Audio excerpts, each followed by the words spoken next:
साथियों नमस्कार। आनंद के साथ रहें और प्रकृति के साथ ऊर्जावान रहें। आज बहुत ही पावन दिवस है।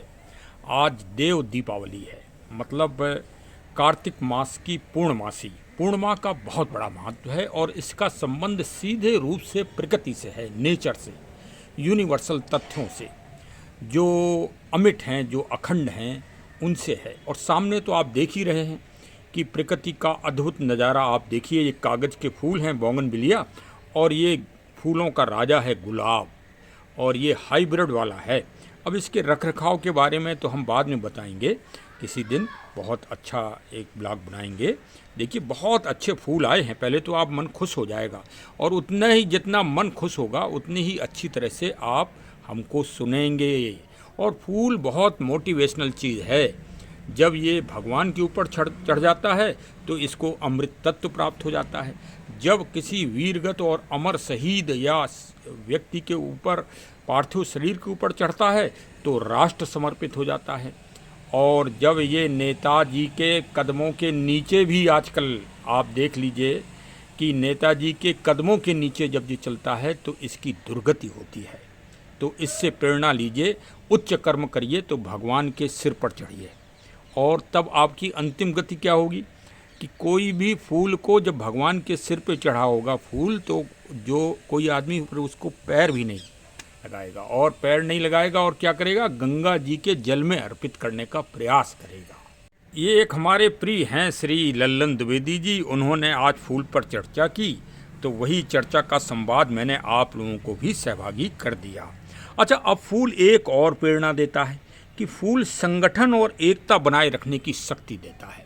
और आज पूज्य वाहे गुरु के नाम से, जिनको हम आदर और प्रभु के रूप में सम्मान देते हैं, आज श्री गुरु नानक जी का जन्म दिवस भी है, तो आज प्रकाश दिवस भी है। तो भाई कुछ संगठन और एकता और कुछ प्रकाश और ज्ञान की चर्चा तो होना ज़रूरी है। इस फूल की पंखुड़ी आप देख रहे हैं कि कितनी मजबूत है। मजबूत इसलिए है कि ये संगठित है। अगर एक भी पंखुड़ी, जैसे अब भाई जो हिंदू समाज है, सनातन समाज है, उसमें बौद्ध, जैन, सिख भाई सभी लोग संगठित हैं, और अगर एक भी पंखुड़ी अगर निकल जाए तो समझ लीजिए कि इस फूल का ढांचा ही ढीला ढाला हो जाएगा। तो भाई ये फूल प्रेरणा देता है, और श्री गुरु नानक जी साहब ने भी प्रेरणा दी है कि संगठन में ही शक्ति है। और आज का जो पावन त्यौहार है कार्तिक मास का, उसमें जल का महत्व क्या है, पानी का, वाटर का। तो आपको ये भी बता दें कि भगवान नारायण अवतार लेते हैं, तो भगवान नारायण ने वेदों की रक्षा के लिए और धर्म और सनातन की रक्षा के लिए मत्स्य अवतार लिया था जब महाप्रलय हुआ था। तो वो पानी में, मतलब भगवान विष्णु जी का आज वास होता है। तो इसीलिए हम सभी लोग, भक्त लोग, सनातन वाले भारतीय, पूरे गंगा जी और नदियों में और समुद्र के किनारे नदियों में जल में स्नान करते हैं, डुबकी लगाते हैं, और विष्णु जी की कृपा और उनको ढूंढने का प्रयास करते हैं। अब समझ में आया आपको कि इसलिए गंगा जी नहाते हैं आज के दिन, कि नारायण मिल जाएं।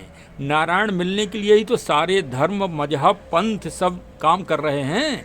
बड़े बड़े, इतने बड़े बड़े पुजारी जी और पादरी जी और इमाम साहब, मौलवी साहब सब इसी का ज्ञान तो देते हैं भाई।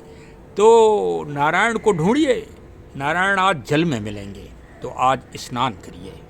अच्छा, आप कहोगे कि ये सब बेफालतू के व्याख्यान दे रहे हो। अगर पानी और जल का, समुद्र का इतना ही महत्व होता तो अंग्रेज लोग भी तो नहाते कभी जल में, समुद्र में। तो चलिए हम तो प्रमाणिक उदाहरण दे देते हैं, क्योंकि हमारे पास सनातन लॉजिक में कोई भी व्यवस्था का क्रम नहीं है, इतिहास नहीं है, क्रमबद्ध नहीं किया, कभी भी लिखा नहीं कोई चीज़। यहाँ तो ईश्वर के ऊपर ही छोड़ने की आदत पड़ी हुई है, और उसी में फेल हो जाते हैं, हिंदू के प्रमाण नहीं दे पाते। देखिए हम प्रमाण आपको बता रहे हैं कि अंग्रेज़ों की महारानी, अब अंग्रेज़ों की महारानी कौन हुई, विक्टोरिया साहब, जिनको अलेक्जेंड्रिया ना विक्टोरिया, जो इनसे पहले वाली थी, उन्होंने 14 जुलाई 1847 को समुद्र में ओसबोर्न में इसी तरह से स्नान किया था जैसे हम और आप गंगा जी में स्नान करने जाते हैं। और वो फिर बहुत दुखी रहती थी अपने जीवन में, लेकिन उस दिन जीवन में सबसे ज़्यादा खुश हुई थी और आनंदित हुई थी। इसका उन्होंने अपने बायोग्राफी में भी वर्णन लिखा है। तो अब आप जान गए कि अंग्रेज़ों की सबसे बड़ी महारानी, उससे बड़ी महारानी कोई हुआ ही नहीं है पूरी दुनिया में आज तक, विक्टोरिया साहिबा। उन्होंने स्नान किया था समुद्र में। तो स्नान की परंपरा सभी जगह है, तो भाई स्नान जरूर करो। अब देखिए प्रकृति का, अच्छा अब लोग बात कहते हैं कि गीता में भगवान श्री कृष्ण जी ने ये कहा है कि कार्तिक मास में सबसे ज़्यादा प्रिय है। अच्छा, हमारा चैनल तो भाई प्रकृति संरक्षण के लिए समर्पित है और प्रकृति की जागरूकता के लिए ही विशेष संबोधन वो करता है। भगवान ने गीता में श्री कृष्ण जी ने कहा है कि कार्तिक मास जो ये मास चल रहा है ये हमें सबसे प्रिय है सारे मासों में। तो इसका मतलब ये है कि मास भगवान गीता जी के टाइम भी थे, जब गीता जी लिखी गई या कही गई। तो मास तो ये जो अंग्रेज़ों ने मास बनाए हैं जनवरी फरवरी, ये बेकार की बात है। अगर मास तब ना होते तो भगवान ने ये बात क्यों कही। लेकिन हमारे विचारक जो भारतीय हैं ना, उनको शोध करने की फुर्सत ही नहीं है। शोध भाई वो करें जिन्हें करोड़ों रुपए शोध में पीएचडी में मिलता है, तो वो अपना वैसी शोध करते हैं अंग्रेज़ों वाली।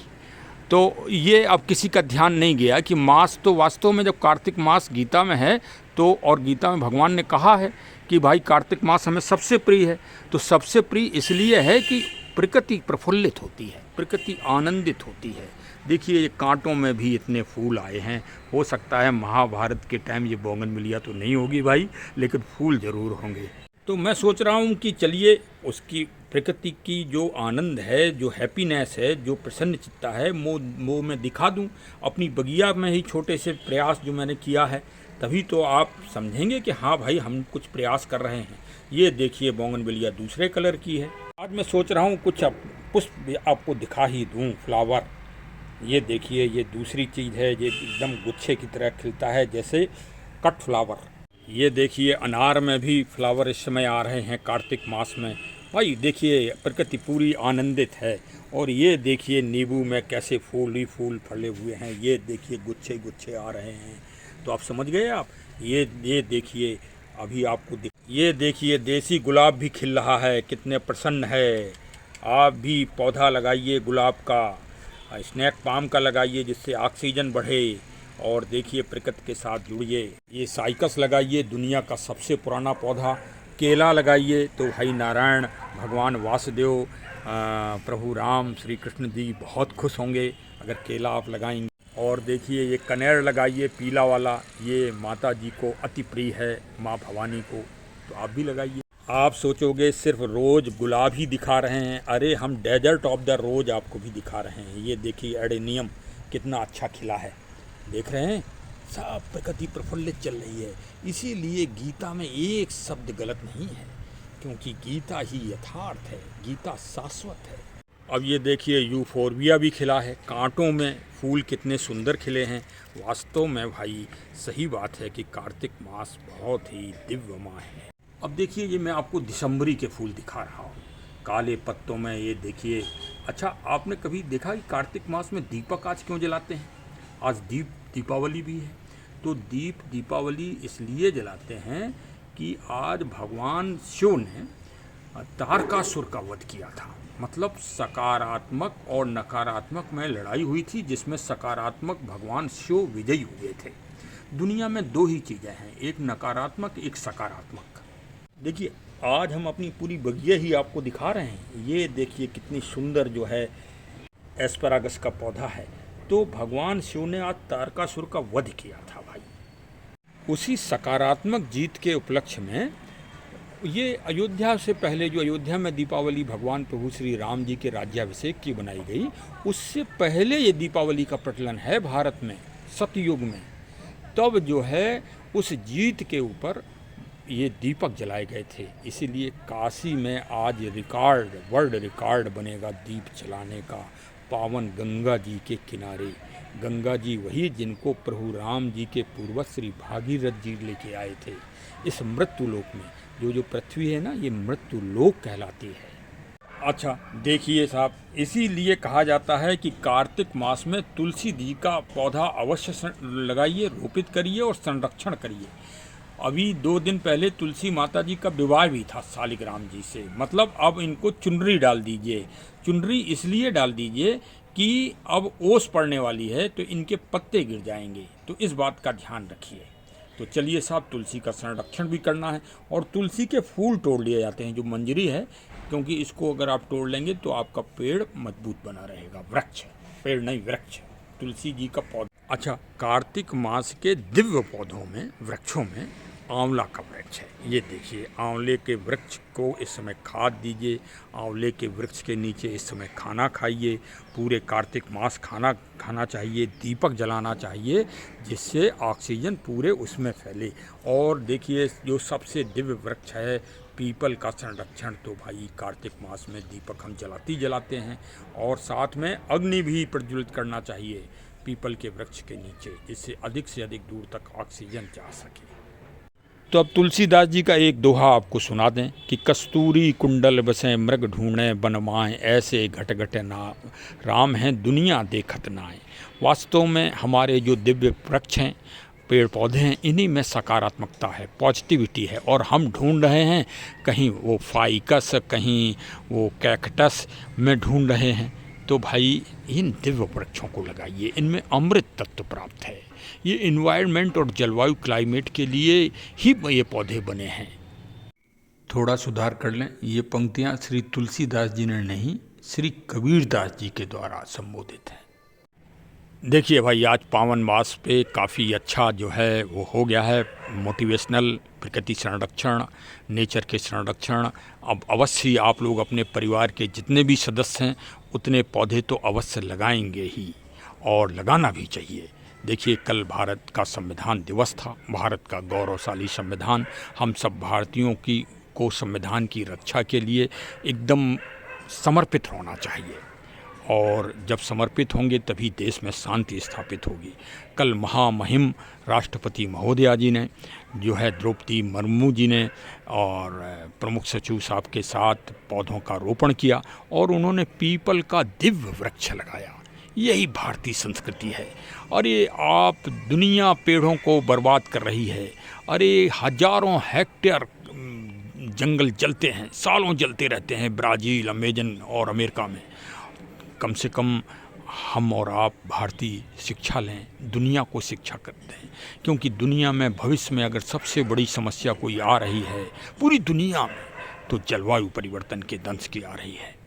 दुनिया की प्रत्येक नागरिक को आवाज़ लगाना पड़ेगी, सरकारों को इसके लिए बाधित करना होगा, उनके ऊपर दबाव डालना होगा कि प्रकृति संरक्षण व संवर्धन के लिए भारी योजनाएं बनाएं और भारी से भारी जो है सुविधाएं उपलब्ध कराएं लोगों को, जिससे प्रकृति का संरक्षण हो सके।